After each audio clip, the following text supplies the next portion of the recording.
দুইটা মহিষ থেকে আজ ৮টা। মুক্তার মণ্ডলে ঘুরে দাঁড়ানোর গল্প সারা বাংলাদেশে দিচ্ছে অনুপ্রেরণা। কুষ্টিয়া জেলার সাদিপুর উপজেলার বাগুন্দা বাতানপাড়া গ্রামের সাধারণ কৃষক মোহাম্মদ মুক্তার মণ্ডল।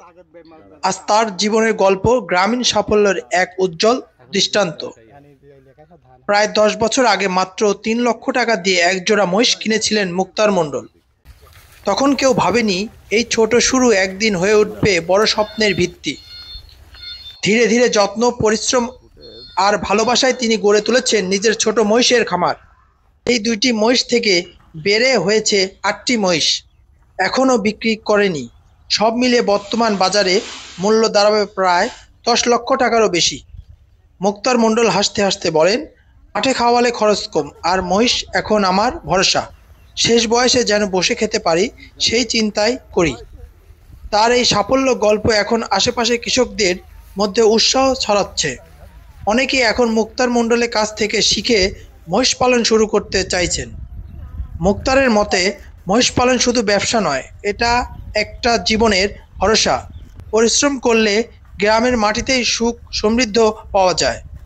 শুরু ছিল দুইটির তিন হয়েছে কটা? এখন ৮টা হয়েছে। এখনো বিক্রি করিনি, এখনো খালি পাইলেই লাইছি। কত বছর আগে মহিষ কিনেছিলেন দুটি? এতে ৮-১০ বছর। ৮-১০ বছরে কয় জোড়া হয়েছে? ৮টা হয়েছে। এর মধ্যে কি বেচেছেন? না, পেছেন নাই কে?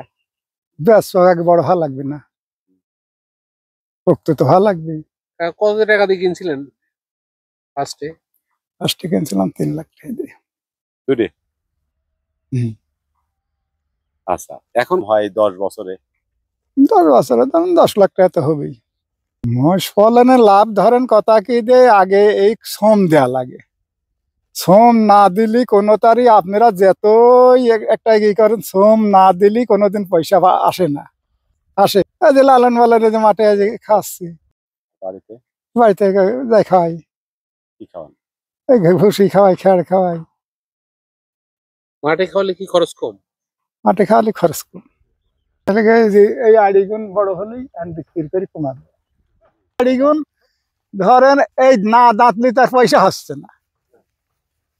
এখন এই কুরবানি ঈদ তো নেই খেলে গা, এর পুষ্টি হবি দাঁতবি, তার পাশে হেলে গা শ্রম দিতে হইতে গা হেলে গা পয়সা হবে।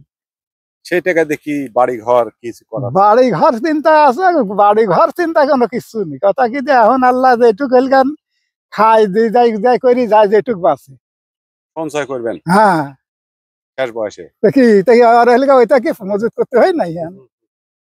শেষ বয়সে বসে খাওয়ার চিন্তা আছে? বেশি খাওয়া চিন্তা নেই, এটাকে জীবন ভরে এটা লাগতে হয় নাই।